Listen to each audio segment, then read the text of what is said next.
Caste survey చేయాల్సి వస్తుంది, మనం ఇంత ఉంటామని తెలియదు. కానీ కామారెడ్డి డిక్లరేషన్ పేరిట నేనే ఆ డిక్లరేషన్ ప్రవేశపెట్టినాను. కామారెడ్డి 42% మేము అధికారంలోకి వస్తే ఇచ్చి తీరుతామనే మాట నిలబెట్టుకున్న భాగంలో భాగంగానే 42% రిజర్వేషన్ ఇవ్వడమే కాకుండా మా మిత్రుడు శ్రీనివాస్ గౌడ్ వచ్చి మీరు ఓన్లీ లోకల్ బాడీస్లో పెడితే సరిపోదన్న, విద్యా ఉపాధిలో పెట్టాలన్నప్పుడు కూడా మంత్రివర్గ ఉపసంఘాన్ని ఒప్పించి మెప్పించి రాహుల్ గాంధీ గారి ఆశయాన్ని ముందుకు తీసుకెళ్లాలని ఉద్దేశంతో రేవంత్ రెడ్డి గారు నేను కలిసి 2 బిల్లు రూపంలో అసెంబ్లీ చట్టం తీసుకొచ్చాం.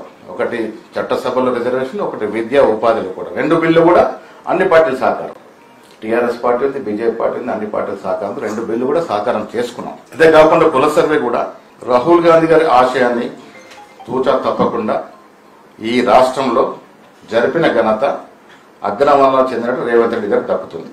ఒక రెడ్డి అయి ఉండి కూడా రాహుల్ గాంధీ గారి ఆశయాన్ని తూచా తప్పకుండా నెరవేర్చడమే కాకుండా కుల సర్వేని సంపూర్ణంగా శాస్త్రీయబద్ధంగా, డొస్కులు ఉన్నాయని కొంత చెప్పినప్పుడు కూడా ఇంత శాస్త్రీయబద్ధంగా ఏ రాష్ట్రంలో ఇక్కడ జరగలేదు. బీహార్లో ఓబీసీ ముఖ్యమంత్రి నితీష్ కుమార్ గారు కుల సర్వే చేసినారు. కారణాలు ఏమైనా ఉండొచ్చు కానీ అసెంబ్లీలో టేబుల్ చేయలేకపోయినారు.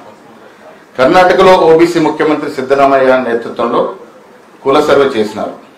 రకరకాల కారణంలో టేబుల్ చేయలేకపోయారు. మళ్ళీ ఇప్పుడు చేస్తా ఉన్నారు. కానీ తెలంగాణలో అక్కడ 2 ఓబీసీ ముఖ్యమంత్రులు, ఇక్కడ అగ్రవర్ణ చెందిన ముఖ్యమంత్రి ఉండి కుల సర్వే చేయడమే కాకుండా టేబుల్ చేశాం. అఫీషియల్ గా టేబుల్ చేసి కుల సర్వే చేసి ఎస్టాబ్లిష్ చేశాం. ఇంత పర్సెంట్ ఆఫ్ బీసీస్ ఉన్నారు, ఇంత పర్సెంట్ ఆఫ్ ఎస్టీలు ఉన్నారు ఈ రాష్ట్రంలో అని ఒక అఫీషియల్ డాక్యుమెంట్ ఇవ్వగలిగినాం.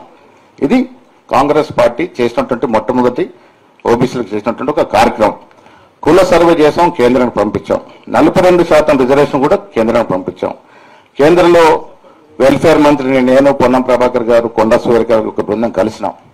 9th షెడ్యూల్లో చేర్చే విధంగా దీన్ని మీరు ముందుకు తీసుకెళ్ళండి. ఇలా ఓబీసీ ప్రధానమంత్రి గారు ఉన్నారు, మీరు 9th షెడ్యూల్లో చేర్చే విధంగా దీన్ని ముందుకు తీసుకెళ్ళినప్పుడు వారు ఒక మాట చెప్పినారు, త్రూ గవర్నమెంట్ త్రూ ప్రొసీజర్ ప్రకారం రండి, నేను దీన్ని ఫాలో అప్ చేస్తాను.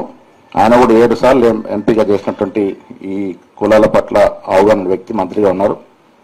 తప్పకుండా దీన్ని చేస్తామనే మాట చెప్పడం జరిగింది.